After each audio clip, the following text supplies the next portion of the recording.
Sesungguhnya ruh-ruh orang yang beriman ya'tuna,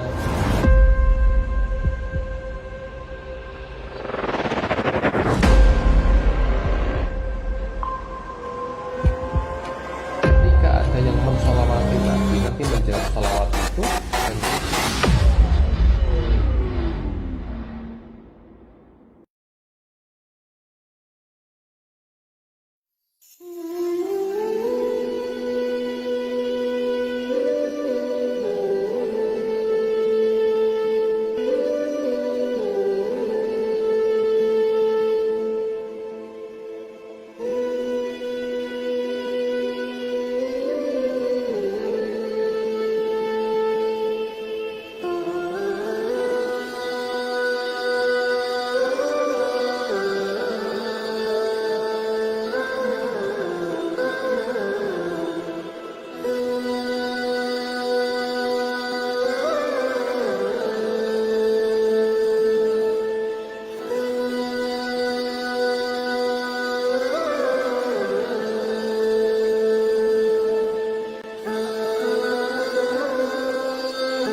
Saya ingin saya bacakan susunan acara kajian malam ini. Yang pertama pembukaan, yang kedua materi inti, yang ketiga sesi tanya jawab dan lain-lain, yang keempat pembacaan doa, dan terakhir penutupan.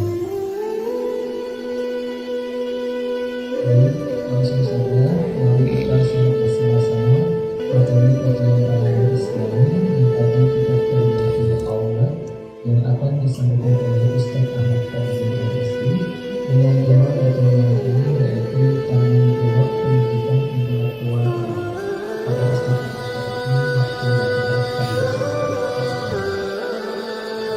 Assalamualaikum warahmatullahi wabarakatuh. Alhamdulillahirabbil alamin wa bihi nasta'inu ala umuri dunya waddin. Wassalatu wassalamu ala nabiyyina Muhammadin wa ala alihi wa ashabihi wa man tabi'ahu bi ihsanin ila yaumiddin.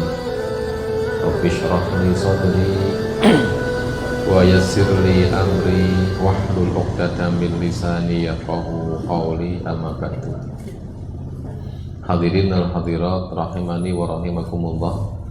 Alhamdulillah, kita memuji Allah, bersyukur kepada Allah atas segala nikmat karunia-Nya, hidayah-Nya yang terus terlimpah kepada kita. Bahkan banyak nikmat yang kita tidak minta pun diberikan.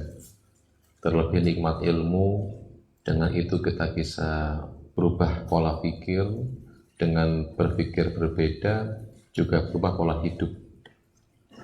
Nasib itu Allah yang ngatur, takdir itu Allah yang ngatur, tapi kemudahan-kemudahan hidup itu kita bisa memilih. Contoh, rizki satu botol itu sebotol, begitu kata Nabi. Inna nafsa inna ruh nafasa firrawa'i. Sungguhnya Jibril itu membisikkan dalam benakku bahwa inna nafsan lan tamut hatta tastakmila rizqaha. Seorang tidak pernah mati sampai jatah rezekinya telah sempurna, telah habis, selesai. Artinya urusan rezeki itu Allah yang ngatur tentang jumlahnya. Tapi cara kita mengambil, kita bisa milih. Jangankan dengan cara yang mudah atau yang susah, hal haram pun pilihan kita. Lah dengan ilmu segala jadi mudah. Ilmu memudahkan. Contoh gini, apa ya? Segala sesuatu tanpa ilmu sulit gak sih? Contoh nih, contoh. Saya kan nggak ngerti ilmu perkayuan, begitu ya. Karena bukan sarjana teknologi kayu, masalahnya. Nggak ngerti lah saya itu. Ya. Jadi saya nggak paham itu. Kira-kira sekedar membuat meja begini saya gimana? Kalau dipaksa suruh buat, bisa nggak? Ya bisa, tapi ambruk. Tapi yus pontang panting itu, mungkin 5 hari 5 malam nggak tidur itu. Kalau masinin 3 jam jadi. Apa bedanya? Ada ilmunya. Makanya ilmu itu kalau dimiliki memudahkan. Itulah ilmu. Maka tidak ada kenikmatan yang lebih tinggi dibanding ilmu sebenarnya. Setelah iman otomatis. Makanya Allah sampaikan wa qur rabbi zidni ilman, yang disuruh minta tambah apanya? Ilmunya. Jadi kuncinya aja kita minta. Saya enggak minta rezekinya ya Allah, saya minta ilmunya aja. Karena itu kunci-kunci segala macam. Kemudahan-kemudahan didapatkan. Maka dengan ilmu segalanya mudah. Nah, ini yang kita bahas malam ini. Nah, malam ini kita telah membuktikan bahwa kita orang yang suka mencari ilmu. Dimulai dari diri kita sebagai orang tua. Kalau orang tua sudah malas nyari ilmu, apalagi anaknya. Setelah kita bahas kewajiban orang tua begitu luar biasa, di bagian kedua kitab ini diterangkan tentang tanggung jawab pendidikan. Masih ingat satu didik apa? Satu didik apa? Didik iman. Kewajiban pendidikan iman. 2 didik apa? Akhlak. 3 didik jasmani, kesehatan fisik. 4 didik malam ini apa? Intelektual. Ya, intelektual apa sih? Apa? Kecerdasan apa? Intelektual maksudnya? Akademis lah. Ya, logik matematik gitu bahasanya. Ini juga penting. Kita mulai bahasan ini dengan dimulai dari surat An-Nisa ayat ke-9.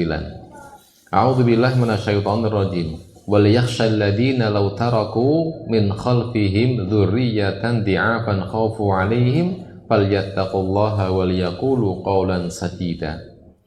Wal yakhsha, dan hendaknya takut, khawatir, siapa alladzina, orang-orang yang law taraku, sekiranya mereka meninggalkan min khalfihim, dari belakang mereka.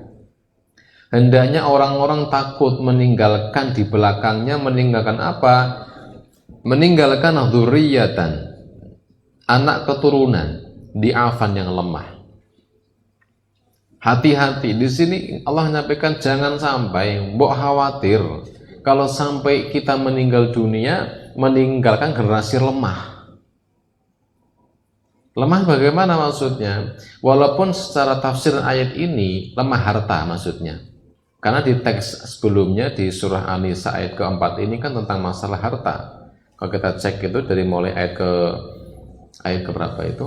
Ayat ke 8 ya. 78 itu, ini kan yang 9-nya. Kita biar paham dulu ayat ini. A'udzubillahi minasyaitonirrajim. Lirrijali nasibum mimma tarakal walidani wal aqrabun. Lirrijali, bagi laki-laki itu nasibun, punya bagian harta waris. Mimma, dari apa yang tarakal walidain, yang orang tua tinggalkan. Anak laki-laki punya bagian hak waris dari orang tuanya. Wal aqrabuna, begitu pula anak dan para kerabat. Walin nisa, dan juga untuk perempuan nasibun, juga punya bagian mimma tarakal walidain mawalidani, dari apa yang orang tua tinggalkan. Wal aqrabun, dan juga kerabatnya, mimma qalla minhu au katsur, ya baik itu sedikit maupun banyak. Nasibam mafruḍa, bagian yang telah ditetapkan oleh Allah Subhanahu wa taala. Anak punya hak waris atas orang tuanya. Bahkan anak laki-laki perempuan punya hak waris atas kerabat-kerabatnya, saudara orang tuanya.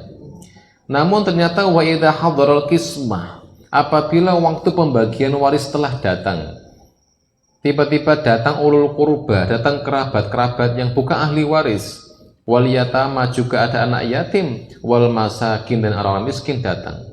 Lagi bagi waris ada tamu. Tamu ini yatim, miskin, atau kerabat jauh, maka farzuquhu minha, ciprati. Farzuquhu minha, berikan untuk mereka, sekedar sajalah. Wa qulu qawlan ma'rufa, dan ucaplah yang baik. Maaf ya Pak, kita hanya bisa ngasih segini. Nyatane mergoki, gitu kan? Ya, begitulah. Dibagikan tambahan. Ya. Nah, kemudian wal yakhshal ladina law taraku min khalfihim, baru muncul ayat ini. Maka khawatirlah kalian kalau sampai meninggalkan generasi yang lemah. Apa lemah? Harta di sini. Meninggalkan anak tanpa bekal. Itu Allah bilang khawatirlah. Lo nggak usah ditinggalkan, Allah Maha beri rezeki.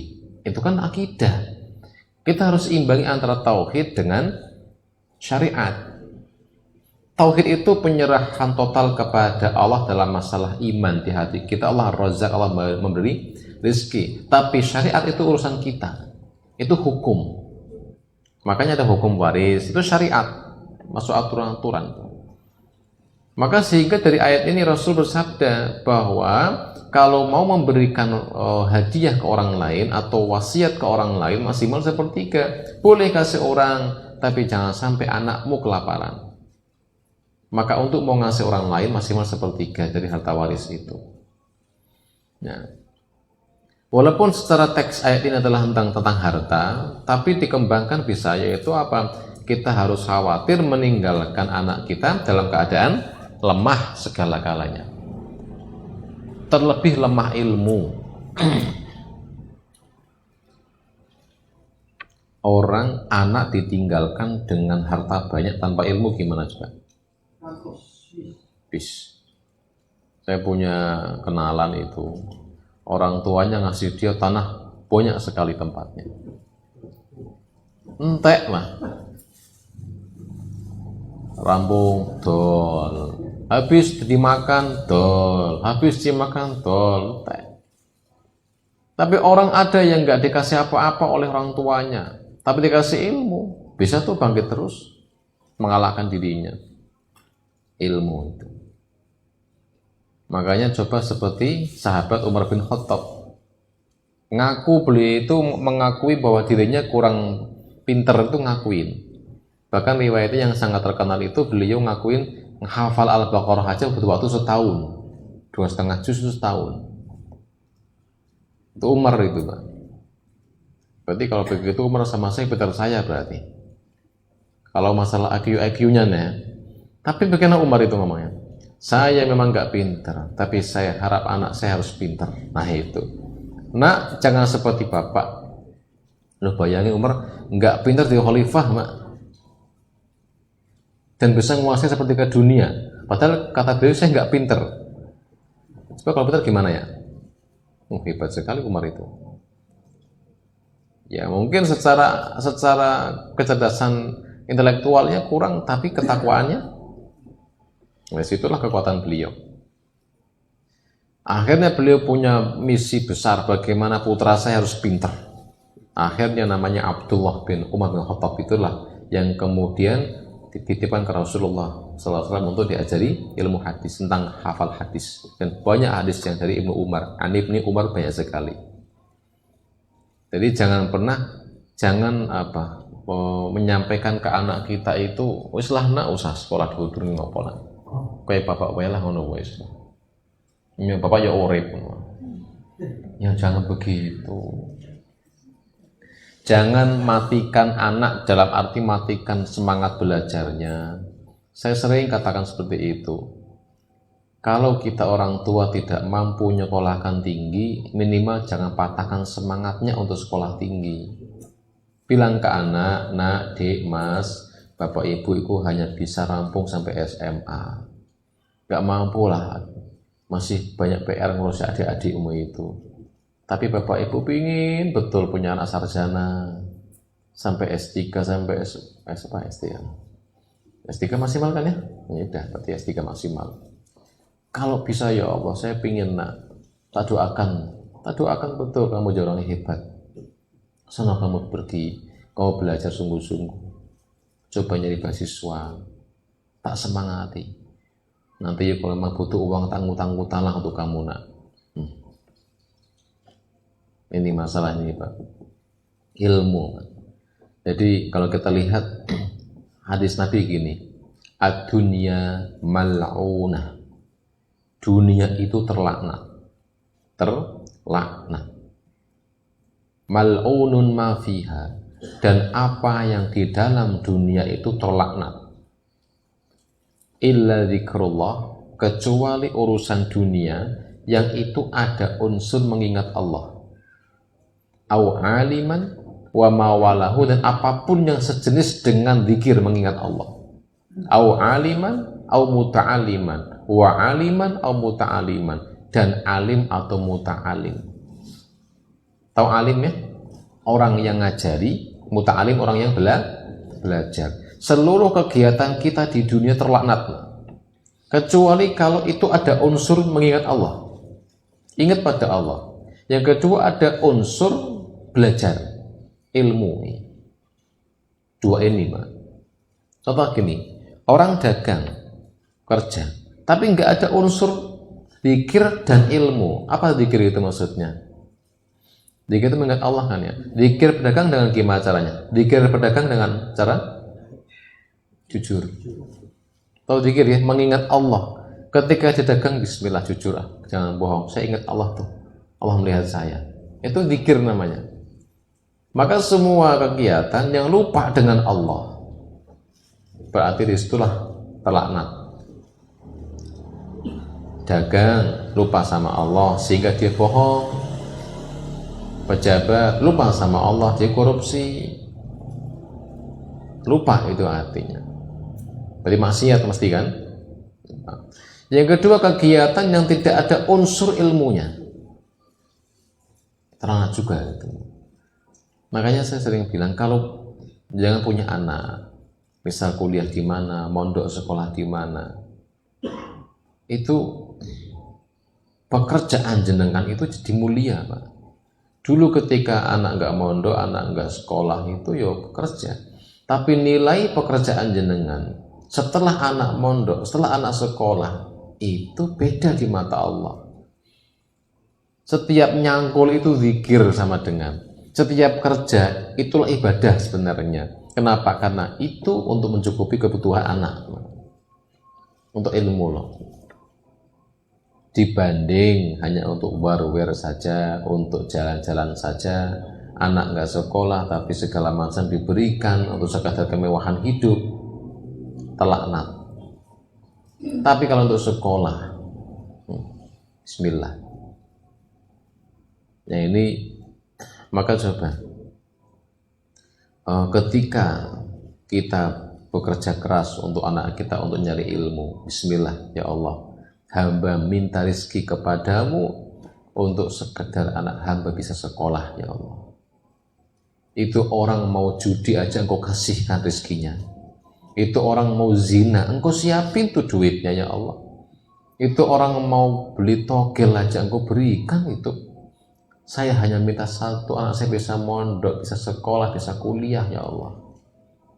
Tuh. Doa, kesungguhan kita Allah akan uji betul situ. Tapi kalau sudah nggak ada tekad, ya wes santai aja. Bisa usah sekolah dulu ngopo le, bapak orang mampu muliakan sampean. Sekolah kuliah ngopo kuliah tuh bareng. Ujung-ujungnya jadi guru yo gaji 700.000. Aduh, ini pola pikir kerdil. Itu kalau dunia sebagai tujuan, ilmu itu nggak untuk duniawi, kemanfaatan. Dunia otomatis nyusul. Kemanfaatan itu penting. Khairun nas anfa'uhum linnas. Kemanfaatan itu penting. Yo. Maka bagi kita sebagai orang tua yang pernah punya orang tua seperti itu tadi ya, yang gak nyemangati sekolah kita tinggi, gak ada memberi motivasi kita untuk belajar, nah begitu ada kan orang tua semuanya kerja kan ya, ya sudah, itu pengalaman pahit kita. Jangan sampai sikap itu kita tiru untuk anak kita, semangati itu. Oke, dan kita orang tua yang biaya anak sekolah itu luar biasa itu Pak. Setiap keringat yang menetes itulah ibadah kita kepada Allah.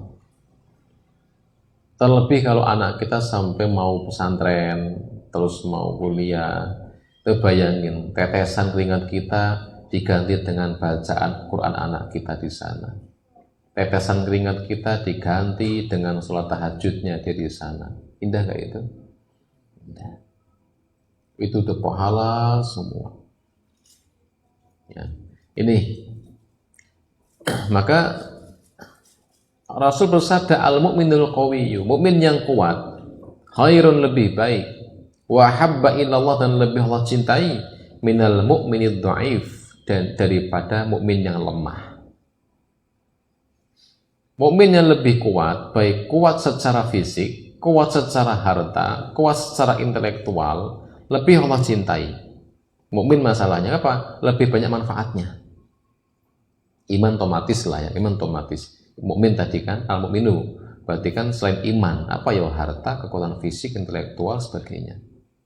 Mukmin kalau dia itu kuat fisiknya, tuh kayak Umar, Nabi Muhammad jadi bisa dakwah terang-terangan karena ada Umar kan. Umar berdiri tegak tengah lembah, siapa yang mau jadi yatim anaknya, halangi dakwah Rasul. Berani enggak? Hebat kan? Siapa yang mau jadi janda istrinya, silakan lawan saya. Rasul langsung diangkat untuk berdakwah terang-terangan. Tuh kekuatan fisiknya. Kekuatan hartanya, Utsman siap support. Sekian ribu dinar keluarkan untuk dakwah Rasulullah. Harta. Kecerdasan, Abu Hurairah siap menampung hadis-hadis Nabi. Ibnu Abbas menampung Al-Qur'annya. Manfaatnya banyak sekali tentang kekuatan ini. Ya. Namun kenapa dikatakan wa fi kulli khairun? Namun semua ada kebaikan. Kenapa? Karena tidak semua orang lahir dalam keadaan sempurna. Ada yang memang dicipta Allah diuji dengan akal dia yang rendah, EQ-nya rendah, ada begitu ya? Yang nggak bisa paham-paham, atau mungkin memang begitulah Allah takdirkan, dikasih ujian berupa masalah pada otak. Ya sudah, itu baik kalau disadar. Ada lagi yang diberi Allah ujian berupa kemiskinan, nggak kuat segi dana, atau fisiknya memang dari lahir memang ada masalah kesehatan. Kata Nabi, wa fi kulli khair, itu baik. Artinya kalau memang masih bisa untuk mencapai sebuah kemanfaatan, itu dikejar dulu. Namun kalau enggak, sudahlah. Maka kemudian begini kata Rasulullah ya. Ini hadis yang saya pegang dari dulu ini. Yang saya suka di sini itu. Jadi hadis ini saya pegang dari dulu untuk saya jadikan semangat ya. Begini kalimatnya itu. Al-mu'minul qawiyyu khairun wa habba ilallah minal mu'minid dhaif. Mukmin yang kuat lebih Allah cintai daripada mukmin yang lemah. Dan setiap sesuatu ada kebaikannya. Nah terus begini, ihris ala ma yang fa'uka. Ini nasihat untuk anak kita Pak. Ini saya dulu temukan ketika saya nyantri itu. Tak hafal betul nih ya, hadis ini. Tak tulis di buku saya. Kenapa saya merasa nggak pinter? Ya sampai sekarang sih nggak pinter juga sebenarnya. Dulu saya merasa nggak pinter, tapi saya mau belajar. Ya saya nggak pernah dapat nilai tinggi itu. Mentok banget saya sungguh-sungguh belajar siang malam itu lagi 4. Itu sudah maksimal teman. Tak cek EQ rendah EQ saya. Ya entah alat yang salah atau saya yang salah, nggak tahu juga tuh. IQ saya 94, rendah itu. Gitu ya. Ya sudahlah, memang takdir saya beginilah, nggak pintar begitu. Tapi saya nggak mundur, saya mau belajar. Saya mau belajar. Jadi saya ketemu hadis ini, saya senang belajar dari dulu. Ketika ketemu hadis ini, itu saya senang main bola dulunya. Di SMP senang main bola. Ketika mondok ketemu hadis ini, saya langsung lupa dengan bola. Saya temannya pada main, saya beli buku, saya baca di kamar. Hatamkan bukunya, rampung beli lagi. Itu dulu nggak jajan saya. Jajan saya dulu jatah Rp1.000 sehari. Dulu SMP 270.000, SMP-nya sebulannya. Itu jajannya 30.000, berarti kan 300.000. Itu jajan 30.000 sebulan. Dulu Rp1.000 dapat bawaan 3. Nggak terlalu jauh kan misalnya? Masih nggak terlalu jauh kan? Berarti bawaan 3. Saya simpan tuh uangnya. Simpan terus setiap bulan 30.000 beli buku. Baca, rampungkan. Nggak kerasa 5 tahun mondok, bukunya selemari gede, Pak. Pusing saya bawa pulangnya. Tak bagi-bagi ke adik kelas saya sebagian tak bawa pulang. Kenapa? Saya baca di sini. Apa? Ihris ala ma yanfa'uka. Walaupun memang, ini urut ya, walaupun memang semua ada kebaikan. Orang diberikan takdir, memang IQ rendah. Ya sudah tuh, yang terbaik bagi dirinya. Tapi ihris ala ma yanfa'uka, semangatlah untuk mencapai, untuk mendapatkan apa yang manfaat untuk dirimu. Manfaat enggak nih kira-kira? Ini coba apapun yang manfaat kejar. Yang manfaat kejar. Jangan punya model orang gini, itu bukan passion saya, Pak. Saya nggak mau. Emang anak sultan begitu. Kita itu anak orang nggak kaya, nggak kayak sultan. Sudah apa yang di depan kita hadapi, selesaikan. Saya paling ini nggak pas sama anak-anak kuliah yang sudah semester 5 ngomong, aduh, bukan salah jurusan saya nih. Salah jurusan baru ngomong semester 5. Membuang waktu kan, Pak? Nggak ada. Selesaikan, merampung. Selagi manfaat, rampungkan. Ini prinsip saya, Pak. Ini prinsip saya sering sampaikan ini kepada semua teman-teman saya, adik kelas saya, para santri. Jadilah orang yang seperti ini. Ihris ala ma yanfa'uka. Pokoknya apapun yang di depan kita, manfaat, ambil. Pelajari. Karena ternyata setiap takdir yang kita temukan oleh Allah itu ada manfaatnya, Pak. Semua hal yang kita hadapi itu ada manfaatnya. Betul. Mungkin di saat itu kita bilang, kok saya malah belajar begini ya, gak ada manfaatnya. Ya tapi enggak juga, ada manfaatnya. Setiap fase takdir kita itu sebenarnya step by step. Allah yang ngatur semua. Ketemu ini tahun ini, ketemu ini tahun ini, terus begitu. Dan setiap ketemu takdir itu enggak ada yang sia-sia. Kalau kita mau sungguh-sungguh untuk mendalami itu. Saya dulu itu setelah mondok, saya punya rencana ingin kuliah ke Mesir atau minimal ke dalam negeri, tapi yang Libya, Mahat Ali begitu, yang jalur dengan ilmuwan biar makin bagus ilmu agamanya, begitulah kira-kira. Tapi kehendak Allah mengatakan beda kok, nggak usah. Ya kecewa sih, kecewa dengan takdir Allah hari itu. Kenapa saya nggak bisa ke Mesir kemana-mana? Akhirnya Allah takdirkan nggak begitu. Orang tua saya sakit, stroke, bapak ibu saya stroke. Saya dipaksa harus belajar bagaimana agar orang tua sembuh. Kondisi ekonomi nggak bisa hari itu. Pas bangkrut, pas stroke, rumah pun kejual. Pusing kan tuh. Dipaksa saya harus bagaimana saya harus menyelesaikan masalah-masalah ini. Sehingga saya nggak bisa sekolah ke luar negeri kemana-mana. Duitnya juga nggak ada. Nah, akhirnya punya cara disitulah. Ada hikmah betul. Ada teman ngajak, kemudian ke Jakarta. Saya belajar karena hal itu di RBC Medical School, jadi penanganan secara herbal, tapi diagnosa pakai medis. Yang ngajar dokter hari itu. Jadi dokter berapa 4 orang itu pengajarnya. Alhamdulillah hari itu saya dapat gratis karena wong jero.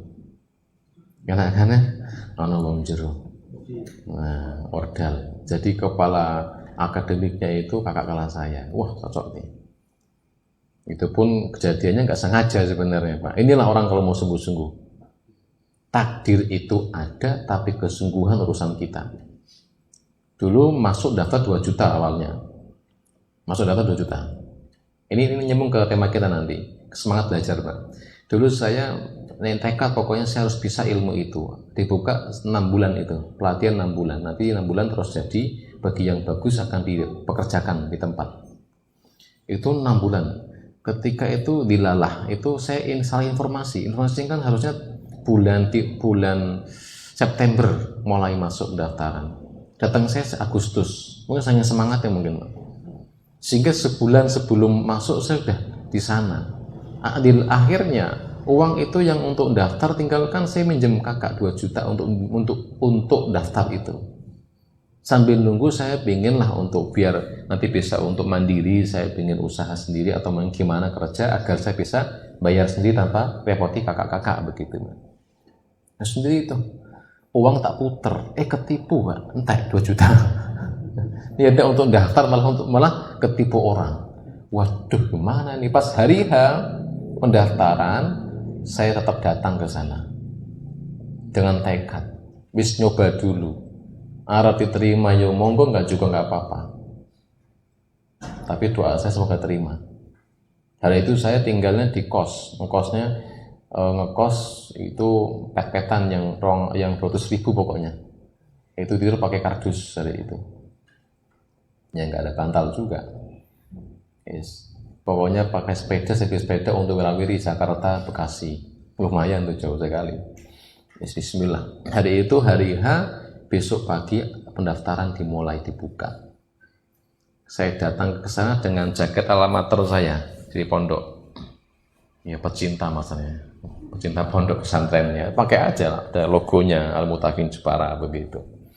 Saya datang ke situ, Mbak mau ketemu kepala akademiknya gitu. Ya sambil malu-malu. Oh bisa Mas, nanti di lantai 4 nanti kami temukan jam 9. Oh biar tungguin 9.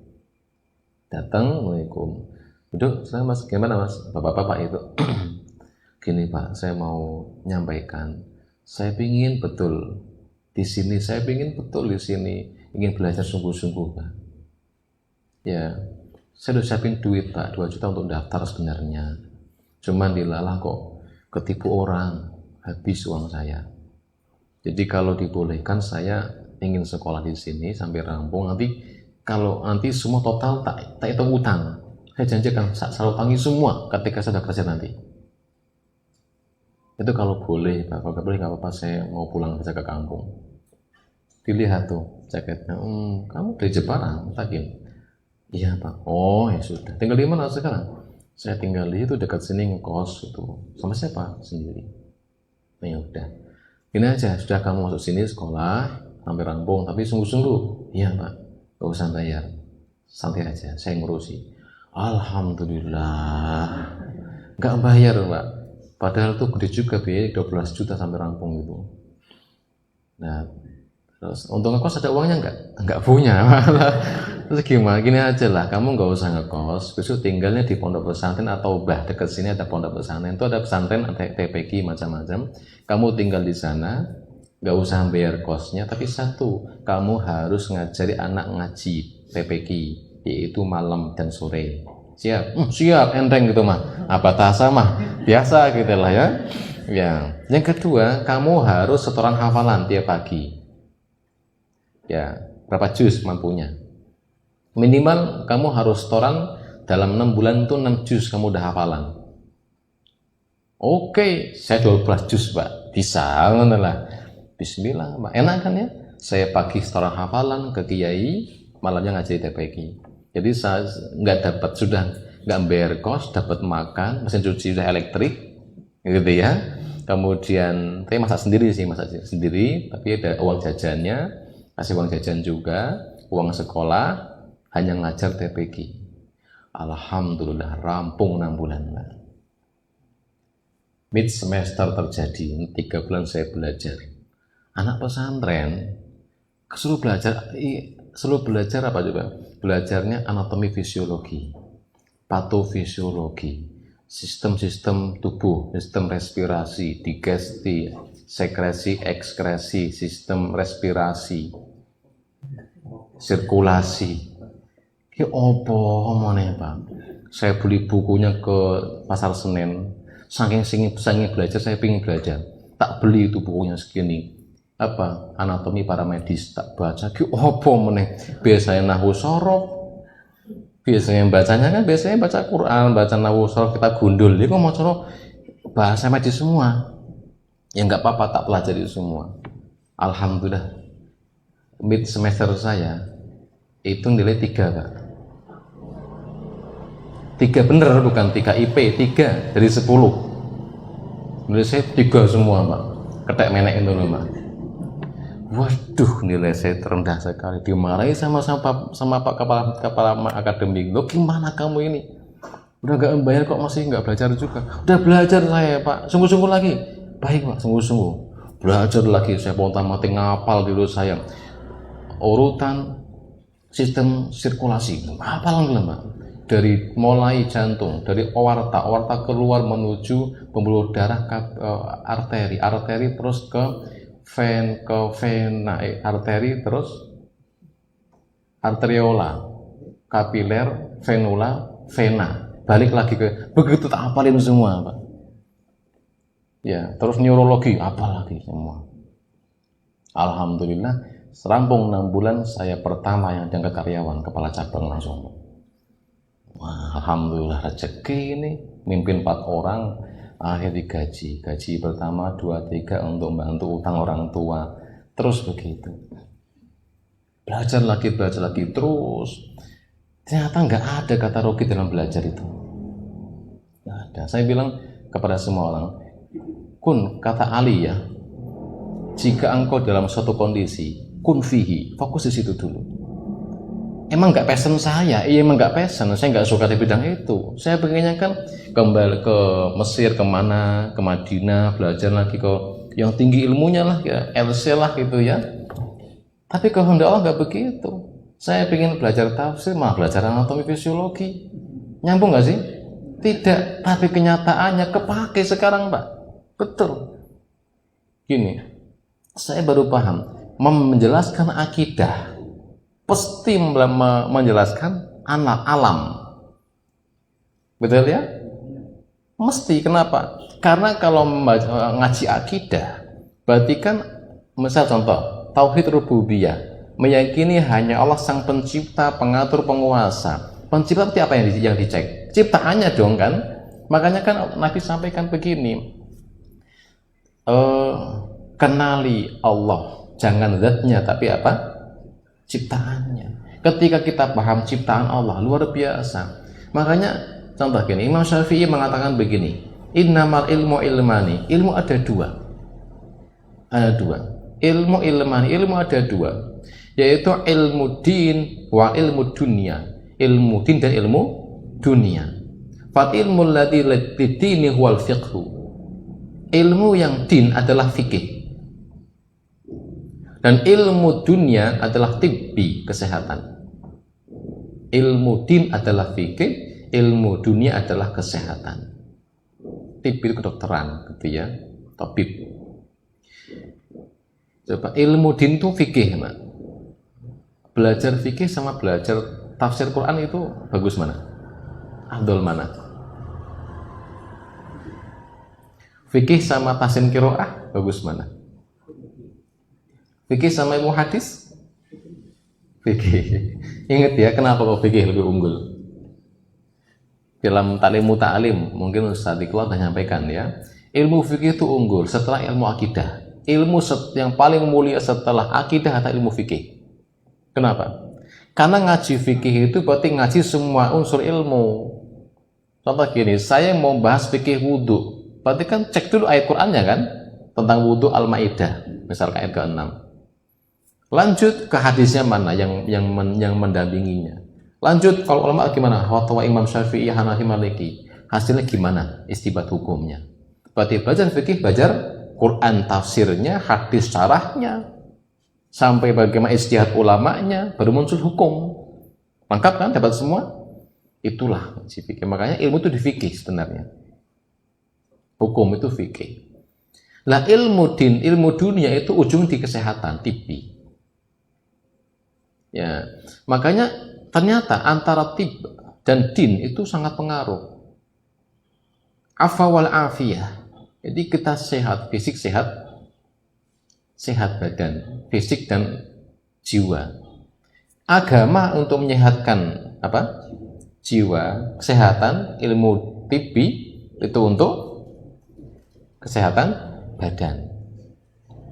Dan ternyata betul Pak, ketika sampai saya kan sampai gini Pak, saya tuh nggak pernah loh punya rencana besok pulang ke kampung jadi ustadz, itu nggak pernah. Karena putus harapan saya untuk jadi ustadz tuh Pak. Karena dulu ketika rampung dari pondok terus saya belajar begitu, sudah belajar anatomi, kemudian rampung saya kuliah malah ekonomi syariah gitu ya. Pulang itu saya nggak ada harapan. Terus pokoknya pulang karena bapak saya sendirian, saya tahu urusan bapak saya itu dok. Nggak ada target besok ketemu Masus jadi ustadznya Masus, nggak pernah Masus, nggak pernah saya ngomong begitu, nggak kebayang-bayang gitu loh. Ya, nggak ada bayang-bayang begitu, jalan aja deh, jalan aja, hidup itu di ngalir aja, ikuti apa yang maunya Allah, jalan. Langsung ngisi pengajian sekali, 2 kali, 3 kali, dan ternyata ilmu-ilmu yang saya pelajari dulu sangat kepakai. Contoh begini, ketika mengkaji bab akidah mesti butuh ilmu kesehatan itu. Contoh ya, Allah katakan wa fi anfusikum afala taqilun, dalam dirimu sendiri ada ayat-ayatku. Kau berpikir enggak sih? Sanurihim ayatina fil afaq, kami akan tampakkan ayat-ayat kami di seluruh penjuru. Wa fi anfusikum, dan dalam dirimu sendiri. Diri apa itu diri? Ada 2, ada jasmani, ada rohani. Artinya kalau kita tahu diri kita secara jasmani aja luar biasa Allah. Untuk menjelaskan Allah itu hebat, cukup kita ngaca diri sendiri. Coba bayangin deh, saya baru belajar ilmu imunologi saja wis tercengang-cengang Pak. Hebatnya Allah luar biasa. Tubuh kita itu tubuh kita yang luar biasa. Disetting dengan Allah, settingan dengan kekuatan luar biasa Pak. Setiap bakteri masuk ada penghalang-penghalang di situ. Mulut ada enzimnya, masuk dikit ke sini ada faring, laring gitu, amandel yang nangkap bakteri. Masuk ke dalam ada asam lambung, masuk lagi ke dalam ada empedu masuk lagi masih gagal juga, ada macam-macam makrofag, leukosit. Akhirnya masuk lagi sampai ujungnya ada T cell dan B cell. Itu 2 sel yang menghancurkan bakteri apapun bisa. Hebatnya Allah, ngatur tuh segitu hebatnya Allah. Ini itu baru lapisan pertahanan tubuh kita tuh luar biasa. Misal sel T sel B kalah pun, apa terakhir? Suhu dinaikkan, panas, demam. Demam untuk apa? Matikan bakteri itu sendiri. Makanya saya kalau anak saya demam saya kasih obat, tunggu aja 2 hari dulu biar panas, biar mati dulu, baru kasih yang saya nggak pakai obat-obatan seperti itu. Ya, udah sembuh sendiri gitu paling. Jadi luar biasa. Ternyata Allah itu menciptakan dengan lengkap. Lihat bayangin kita tercengang dengan gini loh, dengan neurologi, persarafan, coba bayangin itu. Kita kena apa? Ibu-ibu masak, misal rese, gereh itu ya. Terus kecipratan, ceplek panas, kena jari tengahnya. Terus ngapain Bu? Ketarik kan langsung. Refleks gitu ya, itu tahu nggak responnya itu luar biasa. Dari kena panas itu saraf sensoriknya menyensor, ini panas. Kemana? Sarafnya ke otak. Ya, cerebrum otak pusat disampaikan. Apa kata saraf ini? Otak iki jari kiri kena panas, diapain? Kata otak angkat langsung. Itu prosesnya itu Pak 0,0001 detik. Cepat sekali responnya itu. Padahal itu kalau kita buat slow motion itu kan sampai sini terus balik gitu, baru angkat. Itu Allah setting 0,0001 detik. Padahal jaraknya kalau di ler saraf itu kalau dijejer sini Semarang Pak setiap manusia itu. Sejauh itu cuma 0,001 detik. Bayangin kalau Allah setting cuma Allah setting sarafnya akan merespon dalam semenit, entek kita apa sudah. Itulah Allah. Masya Allah nggak Pak? Hebatnya Allah luar biasa. Di sini kan ilmu tibi, jadi kan manfaat untuk agama kita jadinya. Makin yakin kita dengan Allah. Ini loh maksudnya. Sehingga saya bilang jangan sampai anak kita motolan, saya salah jurusan di gantilah. Tidak ada yang sia-sia nak. Engkau belajar apapun bagus, selagi manfaat. Ya kenapa? Semua ilmu akan dipakai. Ada teman mondok terus dia jurusan ambil IT. Ambil IT, bukan ambil komputer ya, beda. Komputer maling namanya Pak. Ambil jurusan IT. Itu beliau 2 semester mundur, bukan jurusan saya, susah, ditinggalkan. Padahal bukankah Islam butuh IT? Bagi sekarang, ini sekarang kalau nggak ada Mas Lutfi ngapain ke sini? Yang live pada bingung, gimana kok nggak ada, tunggu nggak ada yang muncul-muncul, pikir semua. Hidup ini kan kompleks, butuh semua orang. Jangankan live IT ini, perkopian juga penting gitu Pak. Perkopian itu gara-gara ngopi nggak ngantuk dan bisa ngaji. Nah coba, itu artinya kan banyak manfaat. Jadi ilmu itu luas sekali. Jangan sepelekan ilmu. Oh Pak, saya tuh nggak mau sekolah IT, saya pusing. Maunya Pak, saya pengen sekolah perkopian. Ya nggak apa-apa. Tentang kopi, belajari, jadi pengusaha kopi, kenapa enggak? Selagi halal, begitu. Hidup itu begitu. Pokoknya apa yang di depan mata, itulah yang Allah tunjukkan sebenarnya. Wes nggak usah, nggak usah bermental anak sultan. Ini bukan pesanan saya mau nyari yang pesanan saya. Pesanan apanya? Hidup itu kita tidak mau ini loh, begini hadapi. Saya benar-benar pegang teguh dengan perkataan Ali bin Abi Thalib itu. Idza kunta fi amrin fakun fihi. Jika engkau dalam sebuah kondisi, maka fokus di situ aja. Jangan kemana-mana, fokus itu didalemin aja terus. Jadi ahlinya engkau. Begitu, Pak. Dulu saya itu pas usaha, tengah-tengah usaha, 3 tahun mulai bangun itu agak kolab nih, belum kolab. Goncang, Pak. Mau dibayangkan nih gimana usaha begini. Waduh, gak laku-laku begini. Akhirnya apa? Saya pusing tuh Pak. Untung saya punya pelanggan, dia itu ahli marketing, seorang pengusaha. Dia tanya Pak Rianto, saya mau ngobrol nih Pak. Gimana Mas? Saya ini pengen usaha gini Pak, ini depan ruko saya mau saya mau buat es cendol aja deh, jualan es cendol, kayak gerobak gitu kan lumayan. Kalau saya nggak lakukan, saya jualan es cendolnya Pak. Kan dari saya kalau banyak jaring banyak hasil. Apa kata Pak Rianto? Jangan Mas, jangan. Kalau jenengan nanti buat usaha cendol juga, nanti hancur semua pokoknya. Saya yakin ini nggak jadi, itu nggak jadi. Fokus ini dulu aja, rampungkan. Ada masalah apa? Selesaikan, dicek. Mungkin marketingnya kurang bener, belajar marketing dulu. Mungkin pelayan kurang baik, pelayanannya dulu. Cek semuanya. Dan semua sudah, coba ulangi lagi. Betul Pak, untung saya nggak buat es cendol hari itu. Saya ikuti apa kata beliau. Fokusin, saya naikkan grade-nya, saya mulai belajar lagi sungguh-sungguh. Pelatihan apa saya ikuti. Bayar nggak apa-apa, bayar sementara ini. Jadi nggak apa-apa, bayar dulu. 1 juta tak bayar untuk sekedar ngerti ilmu marketing. Apalagi tak bayar, masuk belajar. Mulai lagi. Dan ternyata luar biasa, alhamdulillah. Setahun naik, nambah 2 karyawan, naik 4 karyawan, naik 6 karyawan akhirnya. Jalan lagi membuat 2 cabang. Oh, betul kata Ali tadi, sungguh-sungguh 1 titik fokusin dari situ. Jangan gampang mundur, usaha iki angel tinggalkan.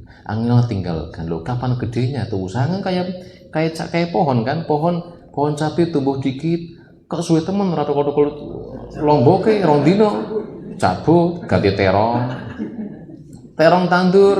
Alah, seminggu nggak toko-toko, cabut, ganti pare. Kapan panennya? Itu proses. Tumbuh, sabari, tumbuh terus. Cek di mana masalahnya, konsultasi sama orang, cari informasi yang lebih tahu, dalemi. Itu kan Ali begitu senengnya, Mak. Idza kunta fi amrin fakun fihi. Ketika engkau dalam sebuah perkara, fokuslah di situ. Fokusin di situ, jangan kemana-mana, fokus saja di situ terus dalami. Jangan tahu Pak, mungkin jangan lihat saya orang pintar gak sih? Saya itu di mata jangan pintar nggak? Pintar ya? Pintar saya itu. Nah, guru. Padahal Pak, saya itu kalau mau ngisi sejam saja, saya baca 2 jam, 3 jam paling enggak. Saya setiap mau ngisi pengajian, belajar 2 jam, 3 jam. Di besok tentang tafsir. Tak buka tafsir Al-Qurtubi dulu.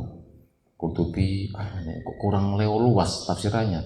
Al-Tobari, kurang lagi. Ibnu Katsir, baca lagi. Ketemu, oh ini berarti.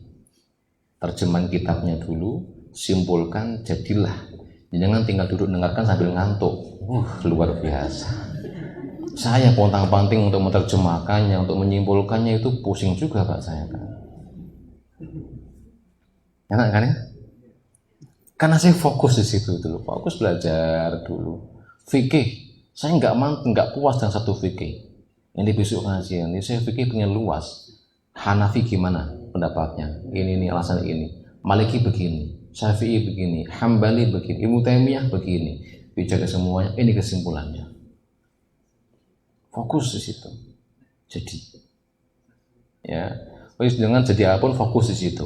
Jangankan apa jenengan yang pedagang, ya, dagang baju, dagang kuliner apapun, maling aja fokus jadi kan Pak? Betul kan? Fokus saja nggak pakai Allah lah itu. Pakai nafsu padahal.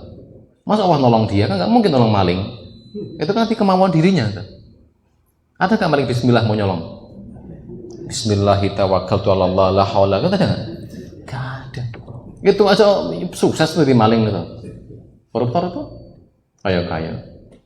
Masa kita yang punya Allah pakai cara halal kok nggak Allah bantu? Bismillah, fokus di situ.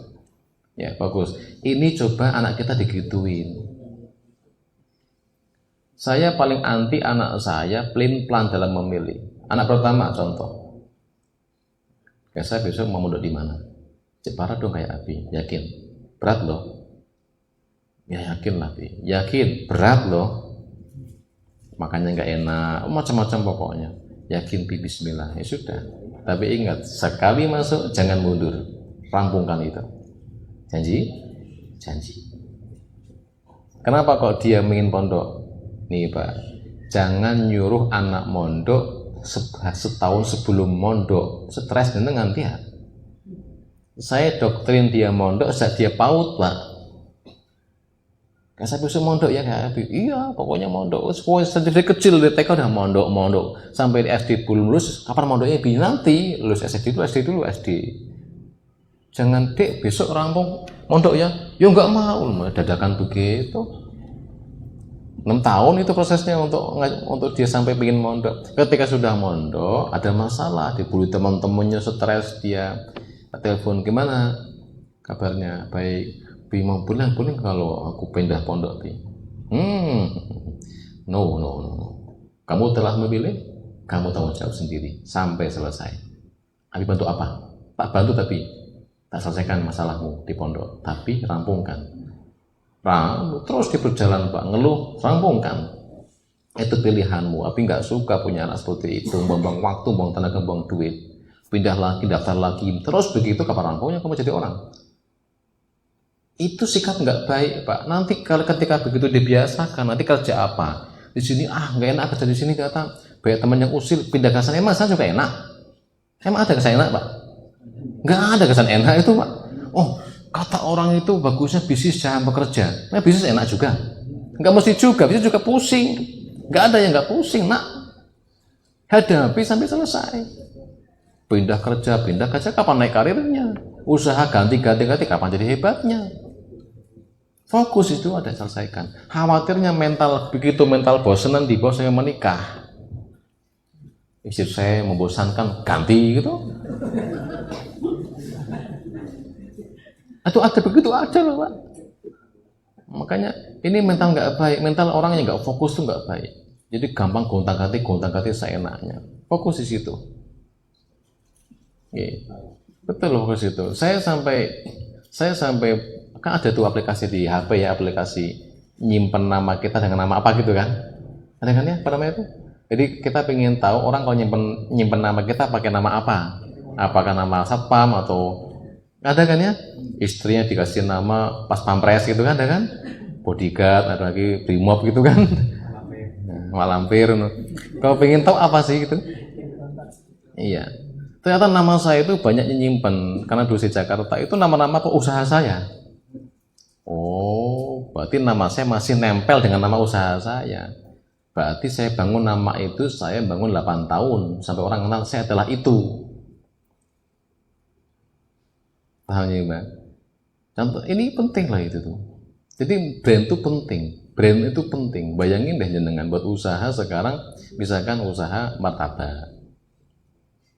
3 bulan gak laku, ganti gorengan. Padahal orang yang bulan ketiga itu baru mau lewat, baru tahu ada martabak situ, besok beli datang, lah kan jadi gorengan. Wis lah nggak apa-apa, nggak saja beli. Dia akhirnya 3 bulan kemudian dia lihat gorengan, gorengan coba gorengan besok beli gorengan, terus ganti lagi kacang goreng. Ini kapan jadinya usaha begitu loh.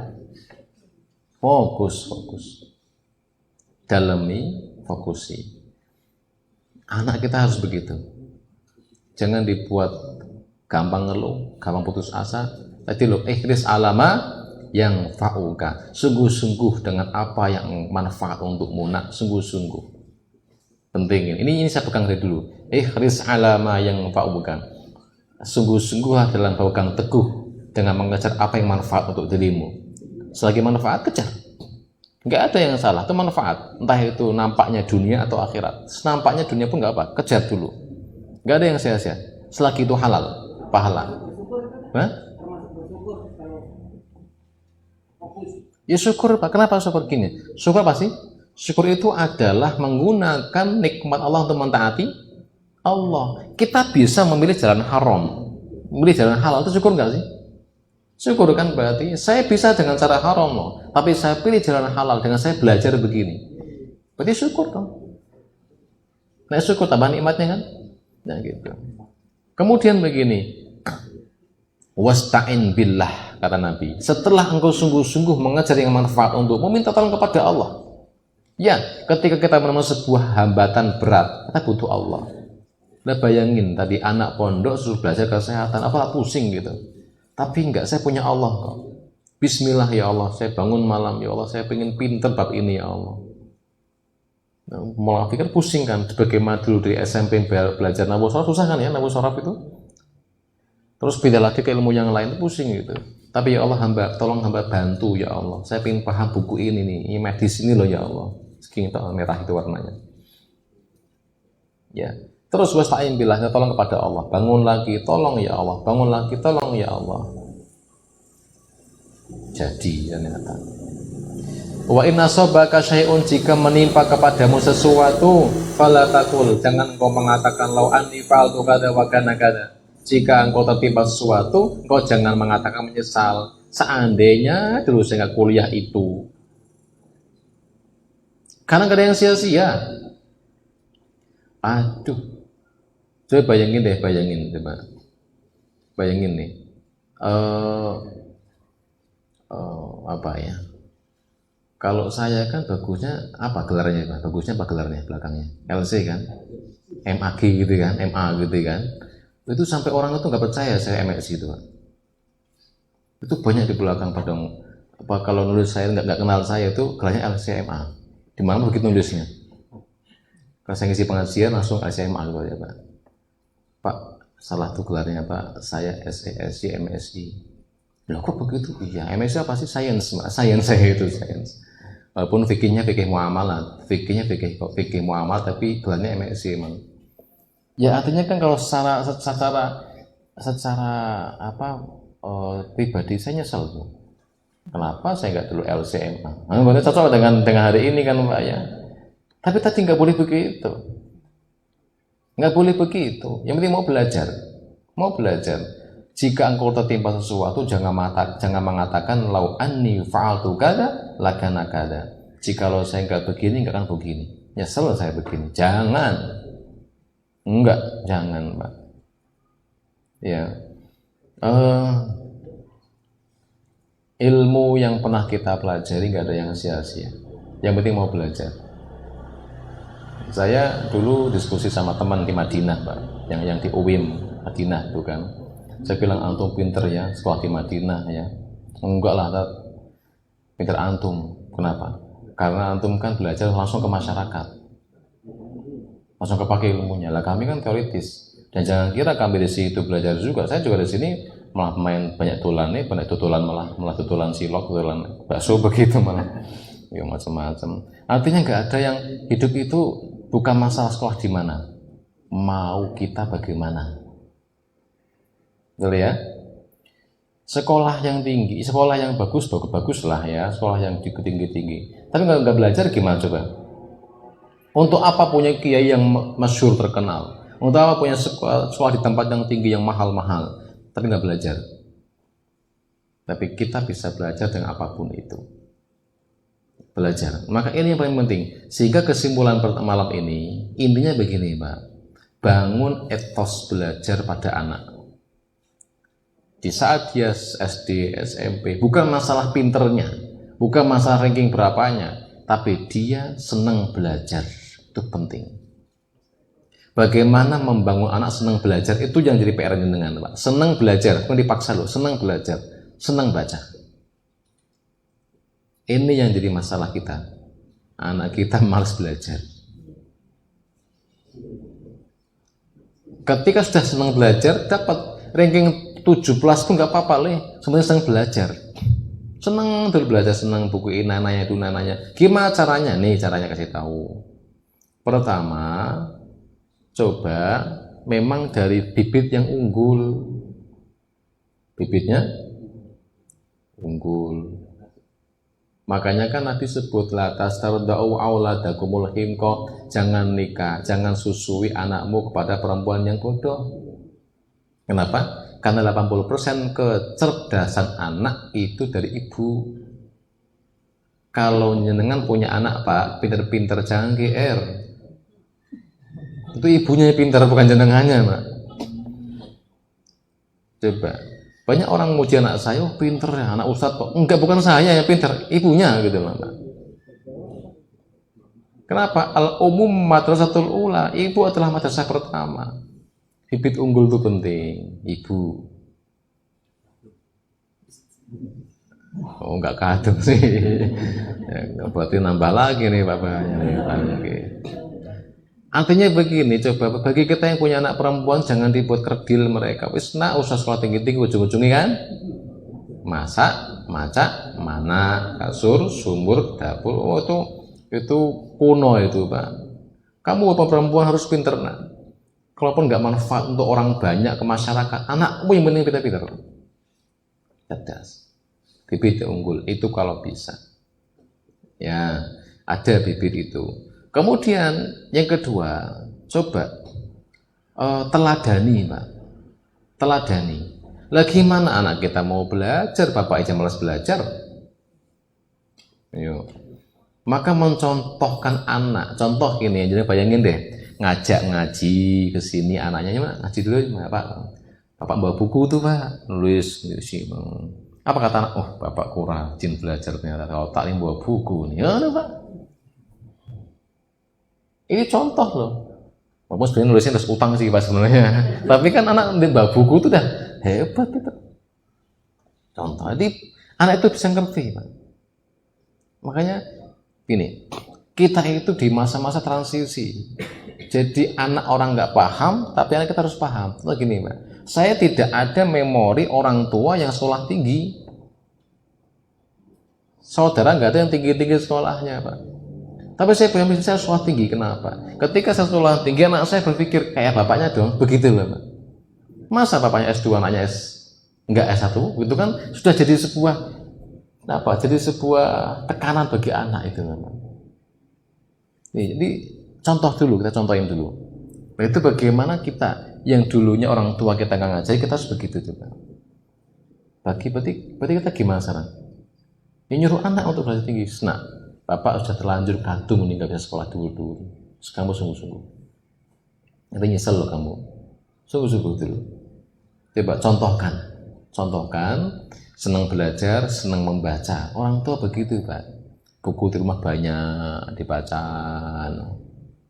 Ini yang nulis dibaca nggak di rumah? Baca ya. Beli buku nggak? Ada buku di rumah. Ya, baca. Contohkan, orang tua senang membaca. Contoh itu penting. Kemudian coba metode pembelajaran yang bagus. Nah ini orang tua lagi, ini ibu ini yang ngurusi ini. Saya nggak tahu Pak. Yang ngurusi anak saya ibunya tuh. Ini abatasa, ini baca, ini saya nggak tahu. Ini metodenya harus ibu yang ngerti ini. Terakhir coba kisahkan tentang bagaimana perjuangan Islam masa lalu. Kita adalah umat yang unggul.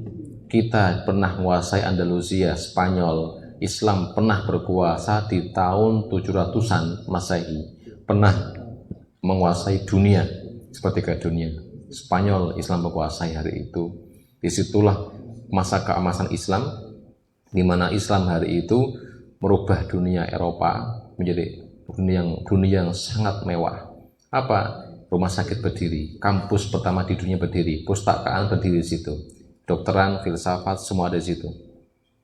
Sehingga hari itulah ketika runtuhnya kehilafahan yang berpusat di Andalusia runtuh, kemudian diambil alih oleh orang-orang salibis, mereka lah yang maju sampai hari ini. Makanya Eropa sejak Islam datang disebut dengan Renaissance, yaitu sebuah kelahiran Eropa baru, yaitu kelahiran ilmu-ilmu baru. Setelah lama Eropa mati, Islam muncul membawakan cahaya ilmu, kedokteran muncul, semua arsitek muncul semuanya hari itu situ. Artinya nak, Islam itu bukan agama kerdil nak. Islam bukan hanya belajar abatasa nak, tapi Islam juga pernah menguasai dunia. Dokter Islam pertama muncul Ibnu Sina itu, kamu harus pintar. Bawa nama Islam dengan kemuliaanmu itu. Ya, engkau jadi apapun silakan nggak apa-apa. Yang penting pertama akidah dipahami. Ingat dulu, ini prinsip saya Pak, saya punya prinsip kalau anak saya minimal punya basic pondok dulu, ada kekuatan akidah dan akhlak dulu, baru mau kuliah kemana terserah kamu. Saya nggak masa dia untuk harus saya atau gimana, terserah mau dia apa, ini baik. Saya pengen jadi ahli nuklir, nggak apa-apa, bagus belajar nuklir, fisika. Ya apa, ngebom Israel, nggak apa-apa kan. Yang penting kan bagus Mbak. Dia ada kebaikan lah. Ya, itu diantaranya. Gitu ya. Apa intinya? Coba buat anak senang belajar. Gimana caranya? Tadi diantaranya. Oke. Begitu sementara kajian malam ini. Ya, dapat saya sampaikan. Ada pertanyaan? Enggak ada. Alhamdulillah. Paham semua ya? Itu kalau orang cari istri yang cerdas nggak, yang nggak cerdas sama siapa Pak? Ya juga ya. Nah ini gimana? Nah, emang laki-laki semua pinter lah. Ya wes pola. Maksudnya kan nanti gini loh. Ini sebagai motivasi kita kan untuk anak-anak kita, nggak untuk kita lah. Kita udah kelewat lah ya untuk anak kita. Anak kita coba arahkan kalau nikah sama yang pinter. Nah begitu. Tapi mana mungkin cewek pinter nikah sama cowok bodoh? Ah begitu. Berarti dia harus pinter dulu kan? Nah ngono loh artinya. Kan sekufu akhirnya. Kan begitu. Tapi yang butuh sama yang butuh nasib juga.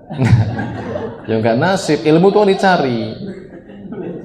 Kalau itu masalah IQ dia dari kecil memang sudah bermasalah, Allah takdir, Allah yang menentukan lah. Sakit mungkin masalah apa kayak autis atau apalah gitu ya. Tapi kalau memang nggak mau belajar salah sendiri. Kan begitu. Wa qur rabbi zidni. Berarti yang berbodoh siapa? Diri sendiri. Allah pengen dia pintar kok nggak mau belajar. Itu masalahnya. Kan dikasih otak yang sama, makanya sama. Kenapa kok nggak sepintar dia begitu loh? Nggak mau belajar, salah sendiri. Ya, oke, begitu. Ya. Ada lagi? Enggak.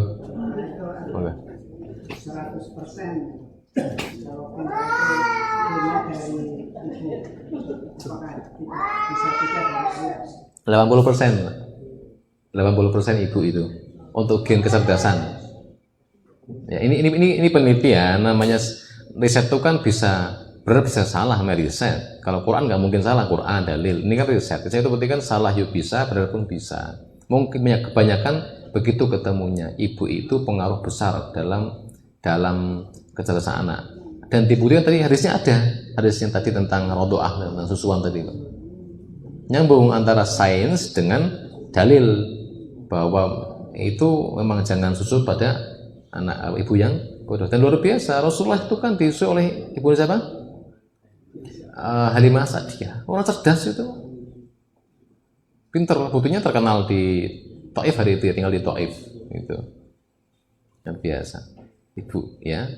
Oke, kalau punya anak perempuan, didik baik-baik. Munculkan hak Aisyah selanjutnya. Ketika muncul Aisyah, muncul Khadijah, muncullah Fatimah, muncullah Hasan Husain. Lah begitulah kira-kira.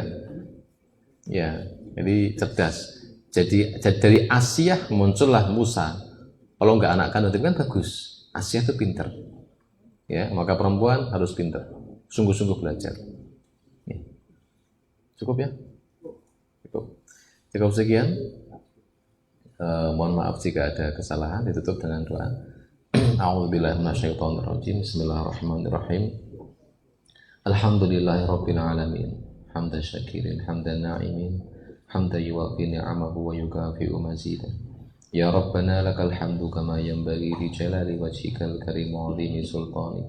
Allahumma salli wa sallim ala nabiyyina Muhammadin wa ala alihi wa sahbihi wa sallam. Allahumma inna nas'aluka bi anna lakal hamdu la ilaha illa antal mannan badi'us samawati wal ardi ya dzal jalali wal ikram. Ya Hayyu Ya Qayyum birahmatika nastaghith aslih lana sya'nana kullah wa la takilna ila anfusina tarfata 'ain. Allahumma a'inna ala dzikrika wa syukrika wa husni ibadatik. Allahumma kfina bihalalika an haramika wa aghnina bi fadlika amman siwak. Rabbana zalamna anfusana wa illam taghfir lana wa tarhamna lanakunanna minal khasirin. Rabbana la tuzigh qulubana ba'da idh hadaitana wa hab lana min ladunka rahmah innaka antal wahhab. Rabbana hab lana min azwajina wa dhurriyyatina qurrata a'yun waj'alna lil muttaqina imama. Rabbana atina fid dunya hasanah wa fil akhirati hasanah wa qina adzaban nar. Subhana rabbika rabbil izzati amma yasifun wa salamun alal mursalin walhamdulillahi rabbil alamin. Aqulu qouli hadza astaghfirullah li wa lakum. Assalamualaikum warahmatullahi wabarakatuh.